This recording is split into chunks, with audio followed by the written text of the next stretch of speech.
Pokémon might present itself as a simple game, but its competitive format, VGC, is one of the most complicated competitive strategy games out there. Generation 9, Scarlet and Violet, promised to be the most complicated yet, pushing the Pokédex to over 1,000 entries and introducing terrestrialization, a unique generational mechanic that allows any Pokémon to become any type. Surely this would be a game ruled by veterans of the competitive scene, the players who have dedicated years and years to memorizing and internalizing all of the complicated facets of Pokémon's unique systems, right? 23 regional into the Arcanine. It's enough to get the nod. Congratulations, Justin. That's one of the loudest crowds I've ever heard in a VGC tournament. Real low, the Shadow Ball. This should be enough to clean it up. Justin Tang, your Knoxville regional champion. First regional competition that he has competed at, and he's taken down the entire thing. In a top 16 bracket featuring multiple international challenge champions and a world champion, the winner was Justin Tang, a teenager who was entering his very first regional tournament that weekend in Knoxville. Okay, it's Pokémon. Stuff happens. But then, the next week in Vancouver, this happened.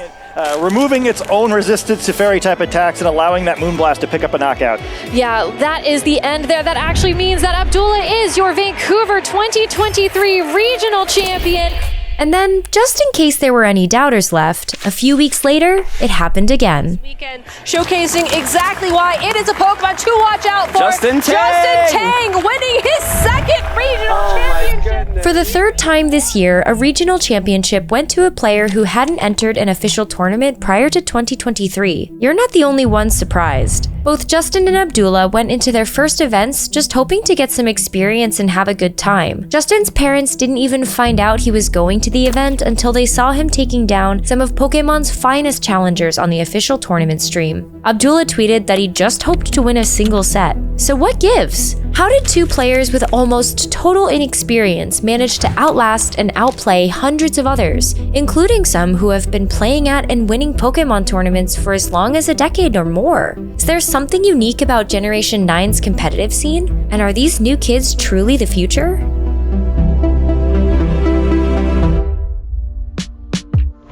It all started with Justin Tang's breakout at the Knoxville Regionals. This was just the third North American regional of the season, and the second using the Regulation B rule set that introduced the Paradox Pokemon. Of the 5 most popular Pokemon at Knoxville, 4 were Paradox: Fluttermane, Iron Bundle, Iron Hands, and Great Tusk.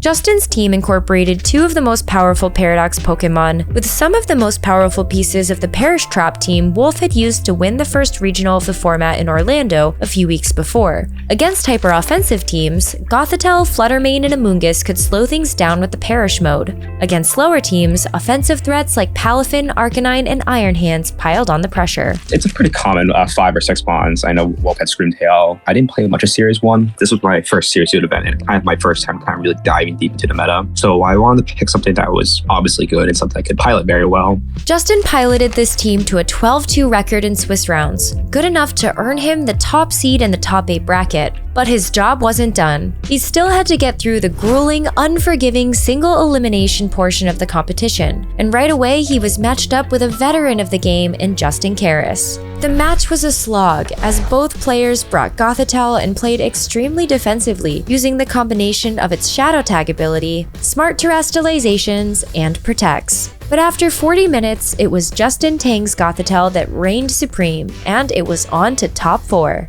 There he saw his toughest challenge yet, Nick Nails Navarre, not only a veteran player, but a seasoned team builder who has been at least partially responsible for a huge number of teams and top cuts this season. Nick was running a unique team featuring a blast from the past, Lilycole, short for Lilligant and Torkoal, a lead that has history in VGC going back over a decade to Lilligant's debut in Pokemon Black and White. It was another one of his unique meta calls, the Terrafire Terrablast King Gambit, that gave Nails the early lead in the set. Playing from behind in a Pokemon set is one of the toughest positions to come back from in gaming. Not only do you have to adjust to the strategy that just beat you, but you also have to be prepared for any counter adjustments that your opponent might make, such as completely switching up the leads, like Nails did for Game 2. But Justin responded perfectly to the Lilycole lead. Despite the fact that Palafin may look like a poor matchup into the Fire entire grass lead, Justin was able to position it perfectly, and it led him to a 4-0 Game 2 win.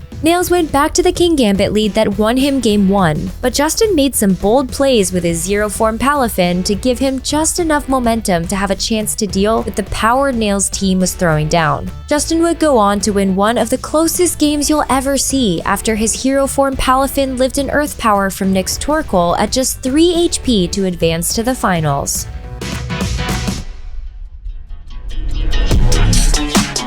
In the finals, Justin matched up against another relatively inexperienced player in Aaron Clemens. Aaron, at least, had one result to his name prior to the release of Scarlet and Violet, a top 32 finish at the Indianapolis Regionals in 2022, a regional played during the Sword and Shield era. Aaron's team is one of the most successful Trick Room-centered teams we've seen in Generation 9, featuring a Torkoal that either threatened huge damage as a sweeper in Trick Room, or simply threw out massive eruptions from behind its teammate Ndidi's Follow Me. Either way, beating this kind of team was going to require getting some calls right, and that's exactly what Justin did, finding ways to outlast the onslaught of Aaron's Torkoal and taking the tournament. In Game 1, Justin was able to squeeze just enough tempo out of a turn 1 Perish Song to hold off Aaron's team in Trick Room. After falling to, of all things, Aaron's Murkrow in Game 2, Justin had to buckle down. He called out Aaron's reliance on Torkoal in Trick Room by throwing out his bulkiest fire resistances in Arcanine and Gothitelle. On the second turn, Gothitelle was able to easily tank an Eruption and reverse Trick Room, putting Justin on his path to the championship.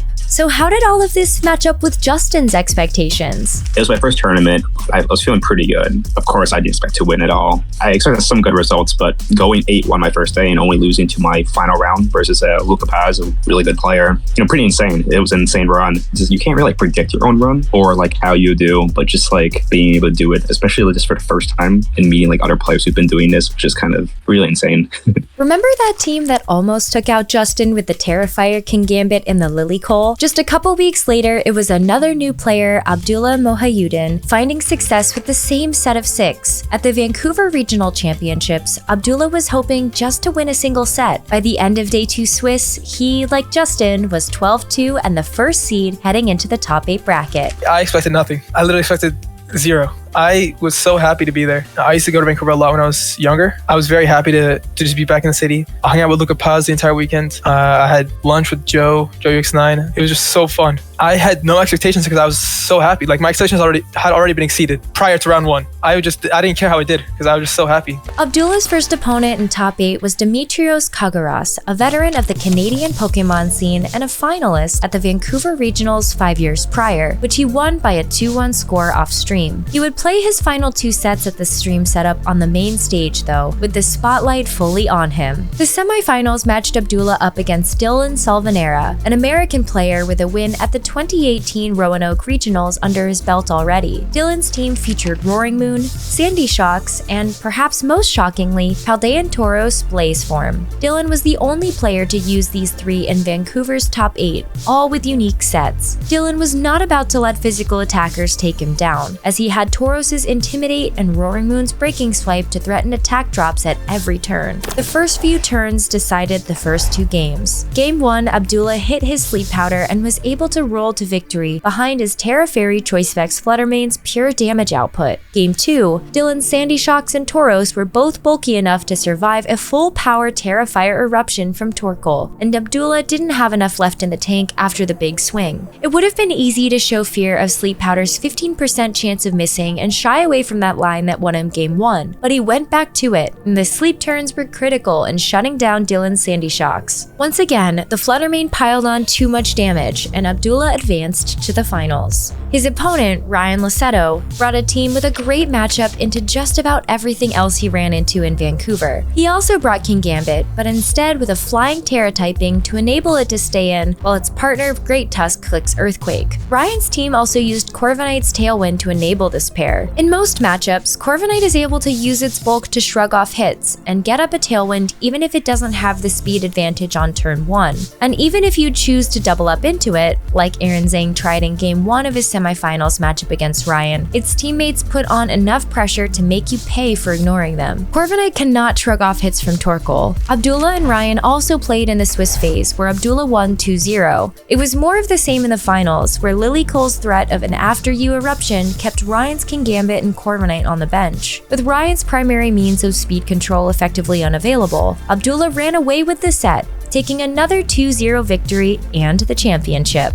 Justin has been back at it a couple of times. He had a strong showing at the Charlotte Regionals, the last tournament of Regulation B, finishing 11-3 in Swiss. But here, he was introduced to the dreaded bubble. See, 8 players advanced to the final bracket, but only 5 players finished at 12-2 or better, with 12 more finishing at 11-3. That means that only 3 of those 12 players could advance, and the tie would be broken by resistance, or opponent's winning percentage. Justin was left out in the cold at 16th.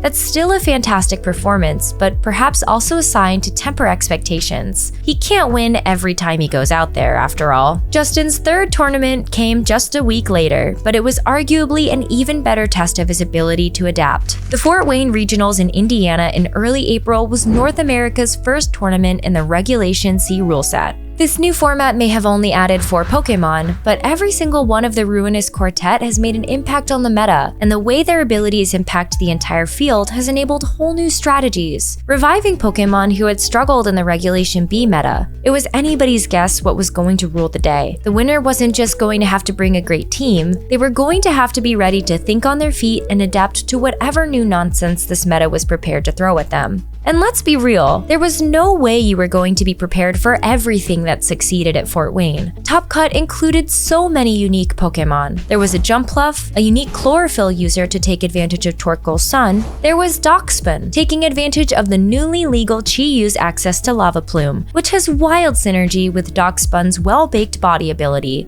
And then there was practically VJ Sude's entire team. 4 of his 6 Pokémon were unique to Day 2. Meowscarada, Tinkaton, Gardevoir, and Braviary, a team that caught so many people off guard before finally running out of steam on Day 2. On the way to Charlotte, I was building for Series 3 on the way there. So it was like prepping for 2 tournaments at once almost. And it wasn't until literally the 2 a.m. of the tournament where I was settled on something. Well, I've been playing with stuff. I knew I wanted to use Elephant or Chien-Pao. Dragapult was pretty cool. It was an idea my friend Yotam had. Got the team settled, and I was like, okay, I'm okay with most of these mons. The flex pick is Chien-Pao and Dragapult because they're new things I haven't really used, but overall I felt pretty comfortable. For the most part, Justin's team at Fort Wayne was pretty common and has remained common even as Regulation C's meta has developed. Justin brought Chien-Pao, the number 7 most used Pokemon, and he also brought the core that has gone on to define Regulation C: Amoonguss, Arcanine, Fluttermane, and Palafin, sometimes called Palance for short. This core has huge offensive threats in Fluttermane and Palafin, great defensive options from Amoonguss and Arcanine, and can be built in enough different ways to always keep the opponent guessing, even with open team sheets. Many have piloted this core to success in the days since, including both of the finalists at the recent European International Championships. Justin technically wasn't the first either. Sam Pandelis took the Palance core to second place earlier that weekend at the Sydney Regionals halfway around the world, but Justin's team had a unique wrinkle. He was the only one to bring Dragapult to Day 2, and it was able to show off exactly why it was useful in his first top 8, another matchup with Nick Navarre.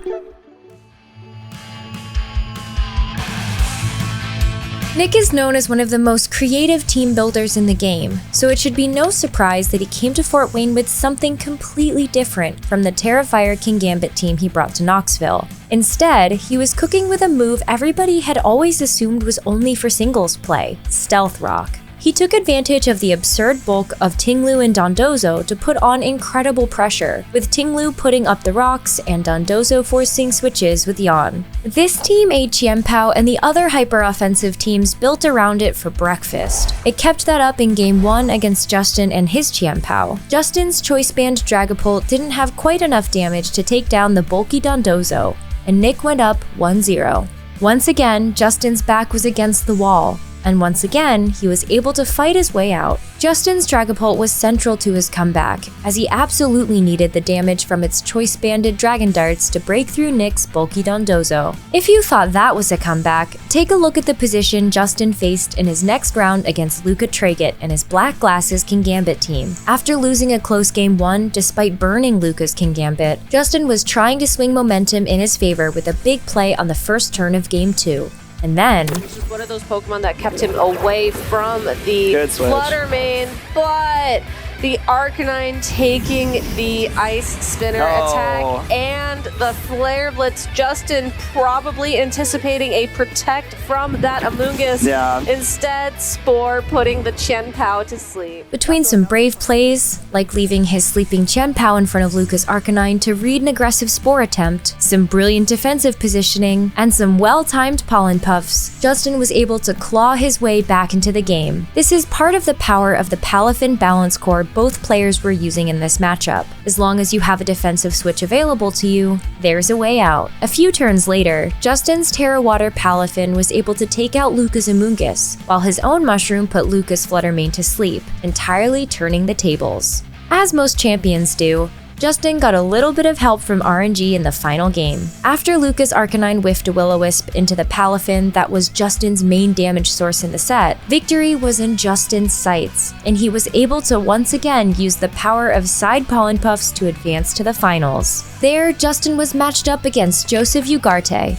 one of the strongest dual-threat content creators/competitors in the game. This wasn't just another former champion in Justin's path, although it certainly was, as Joe won the Portland Regionals back in 2019 and was a force throughout Sword and Shield's primarily online competitive era. His finals also matched Justin up against one of his Pokemon idols, somebody he watched when he was first getting into the game. This time, Justin won Game 1, putting himself in the driver's seat for the first time all top 8. But Joe didn't make it easy. His combination of fast special sweepers and Flutter Mane and Iron Bundle put a ton of pressure onto Justin's Palafin. He had to expertly maneuver his Amoonguss to keep it safe. And although Joseph was able to get on the board in Game 2, the Palafin and its massive Mystic Water boosted wave crashes proved to be too much, as it bowled over Joe's Kingambit at nearly 3/4 health in what proved to be the climactic moment of the set. Knockout on the Iron Bundle. Here comes the Ice Spinner. Will it KO? Oh, it does! It does! Huge! That is huge for Justin. That means there's a Chien-Pao and an Arcanine facing down an Amoonguss.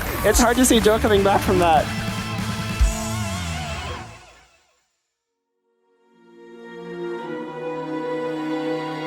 Justin and Abdullah's accomplishments are far from the only standout performances from young players this season. That's not to mention all the players who recently aged up from seniors and have been all over regional results, such as French player Aurélien Sula, who made top 4 at consecutive events in Europe earlier this year. Pokémon is one of the most complicated games out there. It might be tempting to suggest that the Generation 9 meta is an easier one, and that's led to the rise of these new regional winners. But you can take it from the Beastcoast Pokémon team, which includes some of the most experienced players in the business. That is absolutely not the case. Of course, there's been no shortage of success stories from veterans. Wolf took his favorite archetype, Perish Trap, updated it for a new meta, and made just about every call right on his way to a regional championship in Orlando. Perish Trap is one of the most difficult archetypes to pilot, but Wolf won one of the largest tournaments ever held with it, and that's something you can't accomplish without experience. And Wolf is far from the only one. If anything, the biggest tournaments have been defined by big-time performances from veteran players. Gavin Michaels, a player with top-level results dating back to 2011, won the Oceania International Championships.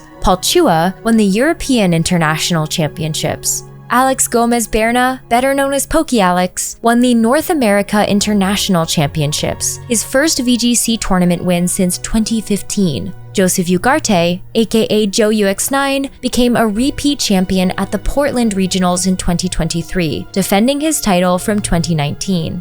Even the other players who won their first regional in 2023 had significant history with the game. Chi-Seok Lee, the winner at San Diego, finished second in 2020's Players' Cup, an official international online competition that took place with in-person competition paused during the pandemic. Luca Paz, the Liverpool regional champion, had a decorated career in seniors before finally getting the opportunity to make the jump to Masters in 2023. Justin Karras, the Charlotte regional champion, has been a force since making top cut at Worlds in 2016. Every season includes first-time winners, and most of them look like this. Players who have been at it for years, already with some significant accomplishments under their belt. Justin and Abdullah were something else entirely. There's one obvious difference, though, between the current VGC era and the one that players like Wolf and Aaron grew into. People like Wolf and Aaron making videos. The VGC content boom that began with Sword and Shield has been instrumental in bringing a new generation of players into the game, and Justin and Abdullah are proud members of that generation. During Sword and Shield was actually how I got in. Like, it was a lot of Cybertron and Joe UX9 and Wolfey. I watched a bit too, but it was mostly those two for the most part. Their plays and their kind of thought process behind the games, I've kind of like probably to kind of just want to play it more. Yeah, the content boom, I feel like it's the most engaging VGC has been in a while. It's really cool to have like these new players come in and play, because even when I was competing after Knoxville, I was meeting all these other new players. I think that has to do a lot with the content and how people have been just kind of advertising the game. Because like I said, I absorbed a lot of content, and a lot of that was just YouTubers. The amount of consumed of Wolf Glick and Cybertron, the amount of Pokemon I've played, double or triple that amount of time I've just watched. That's so accessible now. I feel like so accessible compared to prior. Justin took huge inspiration for his first team from Wolf's Orlando Regional Championship team, but also a few other sources, and put his own individual spin on it. And I thought the Parish mode that Wolf was cool, but I thought going hard Parish wasn't the call, because it just had more counterplay. I thought Iron Hands was a good addition for my team, which I also took inspo from Neil VGC. He won a local with it, but I thought Safety Goggles, which ended up being a really good call for me. I kind of built off that too. The sets were still very similar to all these common teams. I had a few touches like Trick Room Goth and Fake Out SD Hands with Goggles, and stuff like that kind of made a difference in my run. It felt good, and it fit my playstyle perfectly. And then again, for Fort Wayne, facing an entirely new meta, he was forced to build something new, and he combined his own team-building instincts with some clutch suggestions from his friends to win. Abdullah took a different approach. A lot of players, they play different ways with different teams. Like, for example, like Justin Tang or Wolf Glick, they create a new team and they transform the meta around them. They warp the meta around them. Like Marcus Statter, Wolf Glick, they're incredible for that. But I feel like it's other players, they just take what's baseline and they recognize that, well, there's a reason it's done well. They use that, right? Like Paul Chua and those players, that's what they're really good at. They just take what's really good and they play it really good. And so they do really good. I feel like I'm definitely the second type of player. Abdullah said he practiced with a number of teams in the lead up to Vancouver, but in the end, he wasn't just influenced by Nick Navarre, he took Nail's entire team, down to the EVs. Despite the fact that it lost to Justin himself in Knoxville, Abdullah was undeterred. But one thing I'm very, very proud of myself is I don't let results get to me for anything. Like, I remember telling a lot of my friends, like, yo, this team Nail's made is incredible. And they honestly said he lost to a newcomer. Like, how can this team be good? I was blown away. Like, how can they say that? This team is incredible, right? Like, it's far, far harder than Abdullah made it look to pilot a great team that has been made public. Not only did Nick make his stat spreads public, he talked extensively about his team's philosophy on fellow Pokemon veteran Adi Supermanian's YouTube channel, another channel Abdullah cited as helping him prepare for his Vancouver run. On that channel, Nails talked about how he identified Torkoal as a weakness of a number of the teams he had faced in prior tournaments, and how the strength of After You plus Eruption was too much for many meta teams to handle. Make no mistake, that combo was still great when Abdullah used it, but a lot of its strength comes from the fact that you must lead to beat it. Abdullah credits a lot of his success at Vancouver for his ability to pilot the team in a way that was just different enough to throw off his opponents. In the team report video, Nick said that he led Lilycole against about 40% of teams. Abdullah wielded his opponent's knowledge of that game plan against them. They know how to beat my team, but you use that information against them. Like, Nails put a lot of emphasis on how amazing Lilligant Torkoal was. The majority of sets, I just wouldn't bring it because I watched people panic as they brought entire counter leads and the Pokemon in the back would beat Lilligant Torkoal, but they didn't bring anything for the other 4 Pokemon. It's a very different dynamic. Some people need that element of surprise, and they play very, very well when they're able to take advantage of people who don't know how their team works entirely. But some people, they just need a team that is proven. I think that's what kind of me and Justin Tang are very, very opposite in.